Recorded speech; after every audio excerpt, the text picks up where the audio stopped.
From 13 News and the Virginian-Pilot, this is In the Driver's Seat.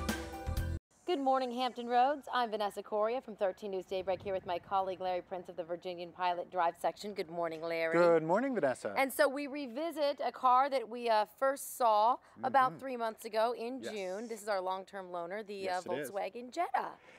Yeah, and you know, the interesting thing about the Jetta was, the one thing we said then was it was much cheaper and much less expensive in price and in interior finish than the previous car.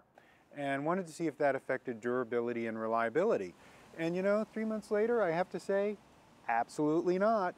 This car is still as tightly assembled and rattle-free, and may I say, as responsive as it was initially.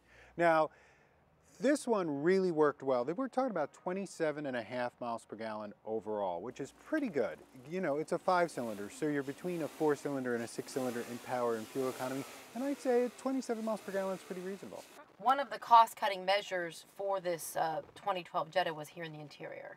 Yes, you're sitting on leatherette rather than leather. Okay. And you know, you'll notice the typical hard plastics and that sort of thing that you would see in a less expensive car, and that's just disappointing for Volkswagen because a lot of Volkswagen fans have found the interiors to be a real high point. And indeed, you know, many car companies use Volkswagen and Audi interiors as a benchmark for their own.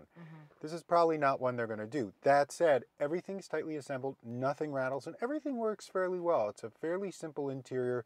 The only thing I really didn't like a whole lot was the radio, because it has an odd interface that's really difficult to use while driving. But otherwise than that, it was a nice place to spend some time. Seats are relatively flat, but they do have a little side bolstering, and they proved really good for long trips. All right, so talk to me about price, because that's what folks are going to want to know about, since this is a less expensive version of the Jetta. Right.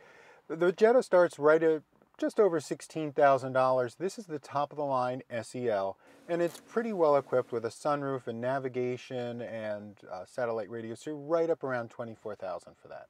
All right, guys, if you want to learn more about this long-term review of the 2012 Volkswagen Jetta, simply check out a future drive section. For 13 News, I'm Vanessa Correa. For the Virginian-Pilot, I'm Larry Prince. And you are now in the driver's seat.